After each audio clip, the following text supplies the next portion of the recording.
The Little Prince by Antoine de Saint-Exupéry. Chapter 7.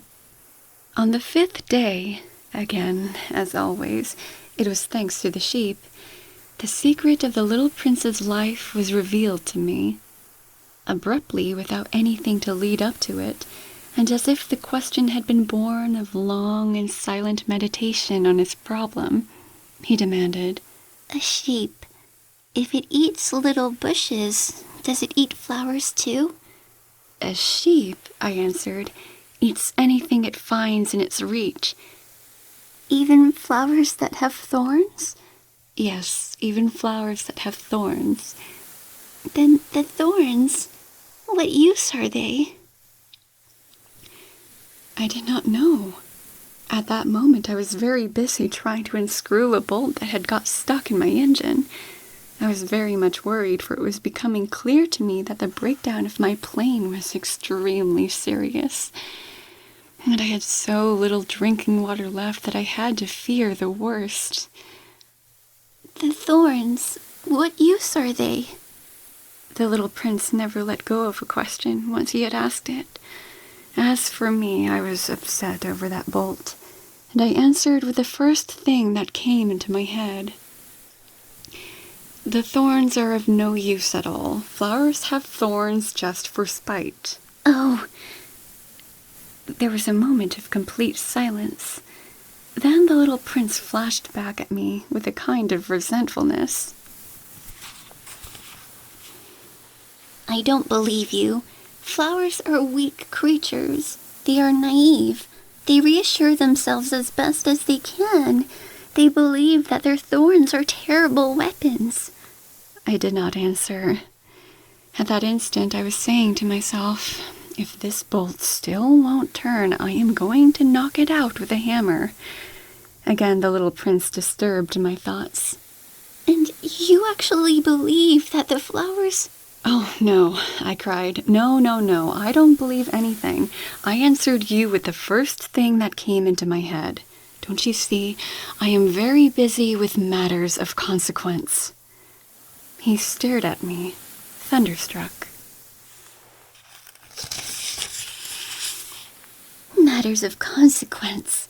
He looked at me there, with my hammer in my hand, my fingers black with engine grease, bending down over an object which seemed to him extremely ugly.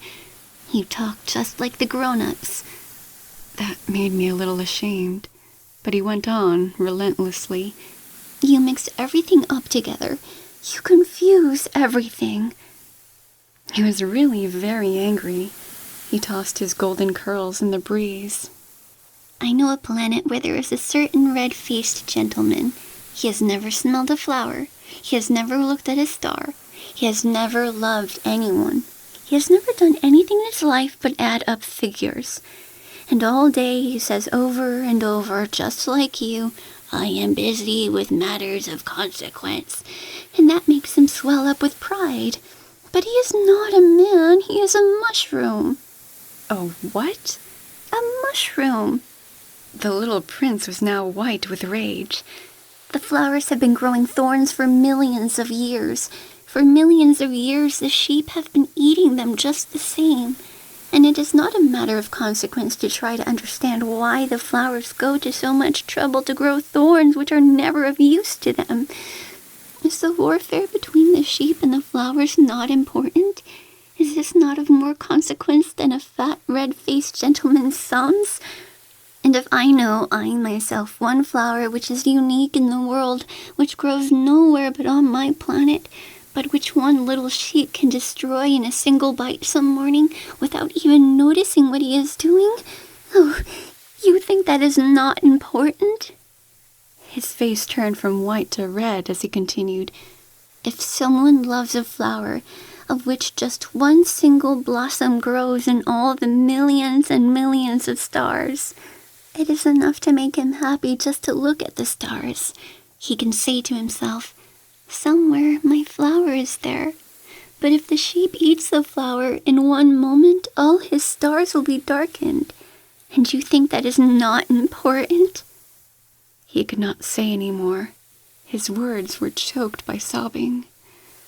The night had fallen. I had let my tools drop from my hands. Of what moment now was my hammer, my bolt, or thirst, or death? On one star, one planet, my planet, the Earth, there was a little prince to be comforted. I took him in my arms and rocked him. I said to him, "The flower that you love is not in danger. I will draw you a muzzle for your sheep. I will draw you a railing to put around your flower. I did not know what to say to him. I felt awkward and blundering. I did not know how I could reach him, where I could overtake him and go on hand in hand with him once more. It is such a secret place, the land of tears.